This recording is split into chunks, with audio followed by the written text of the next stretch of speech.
আজ এসেছি ষষ্ঠীতে বাপের বাড়ি। জামাই তো বাড়িতে নেই, দুবাই আছে। আমি আমার দুই ছেলে নিয়ে এসেছি। তো এখন আমার মা দেশি মুরগি কাটবে, তো তোমাদের সাথে সেটা একটু শেয়ার করবো। চলো মুরগিটা ধরে নিই।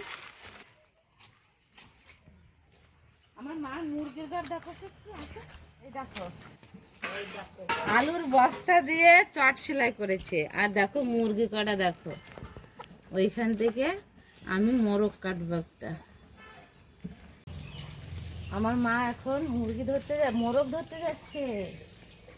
আমি যেতে চাইছিলাম, কিন্তু আমার মা বলছে আমি যাই, ঢুকাবে কি না মুরগিতে আবার কামড়ায় আমার মা।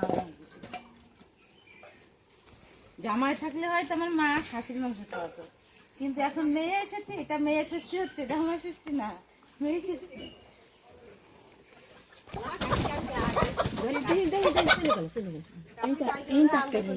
হ্যাঁ হ্যাঁ হ্যাঁ হ্যাঁ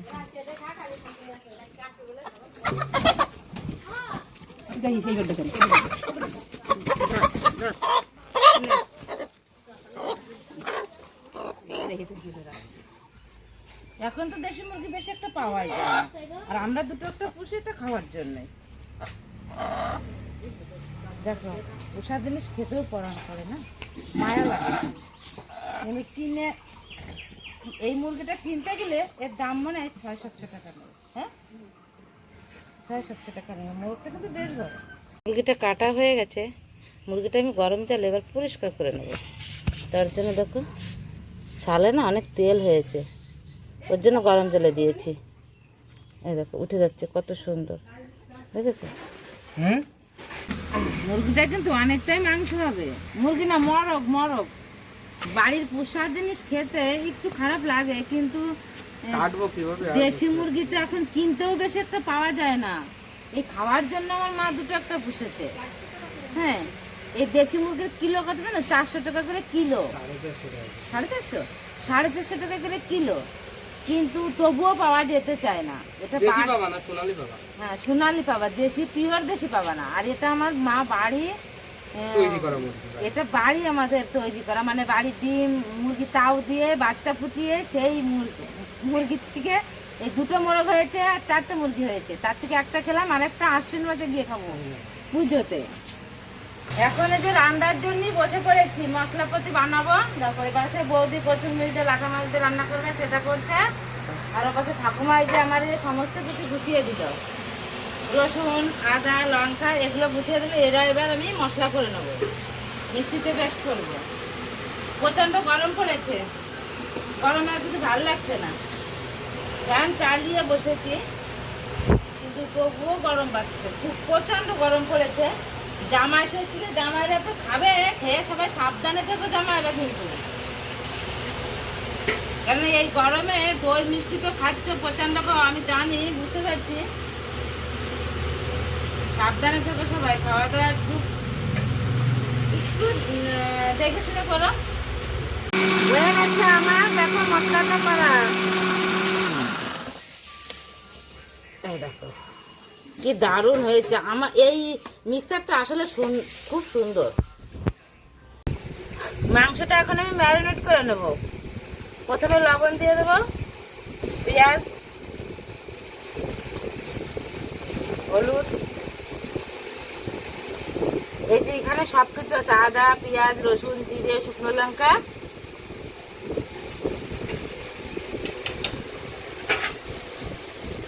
বৌদি ওদিকে আলু ভাজছে, আর আমি এটাকে ম্যারিনেট করে রেখে দেবো 10 মিনিটের জন্য, তারপরে রান্না করবো। আমি মাংস রান্না করতে গেলে এভাবেই করে নিই, প্রত্যেকটা মাংস, মানে সব মাংস, পোলট্রির মাংস বলো খাসির মাংস বলো, আমার এভাবে মশলাটা পেস্ট করে নিলে আমার কাছে ভালো লাগে।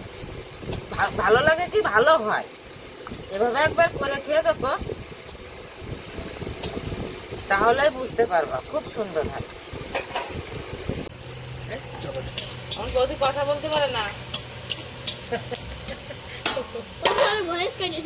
রান্না করতে পারে খুব ভালো।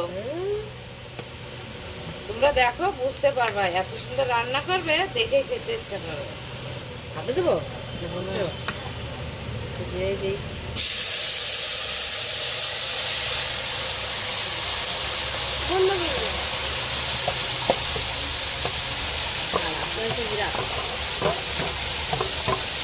দাও এবার ঢাকা দিয়ে নেব। হ্যাঁ,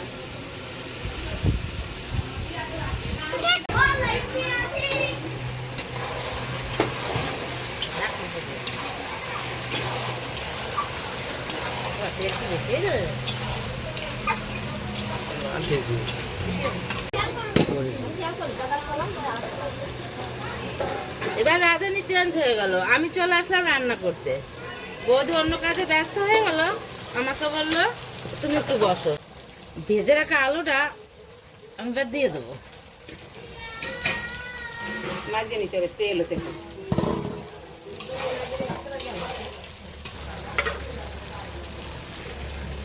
মশলার যে ঝোলটা ছিল সেটাই দিয়ে দেবো।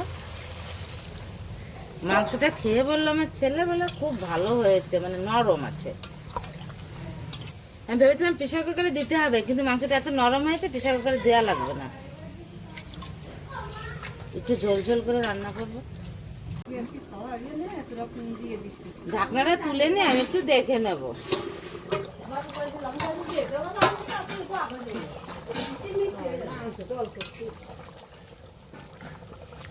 বাহ, সুন্দর হচ্ছে। হয়ে গেছে আমার মাংস রান্না করা। এই যে দেখো, দেশি মুরগির ঝোল খেতে হয়। গরম মশলাটা দিয়ে দেবো।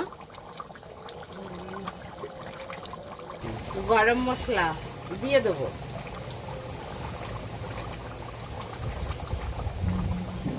দিয়ে দেবো, এটা নামিয়ে নেবো।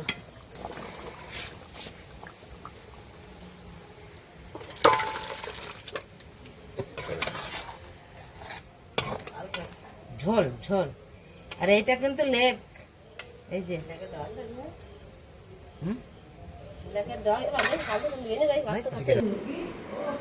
দেশি মুরগি আমি একটু ঝোলই করেছি।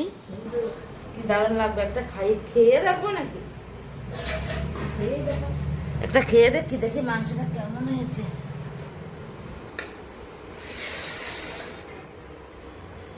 আমি থাকবেন রান্না করে আগে একটা খেয়ে দেখছি কেমন হয়েছে। কি নরম হয়েছে মা, মাংসটা ভালো নরম। গরম, ও বিশাল টেস্ট। কি বলবো, রান্নাটা খুব খুব সুন্দর হয়েছে রান্নাটা।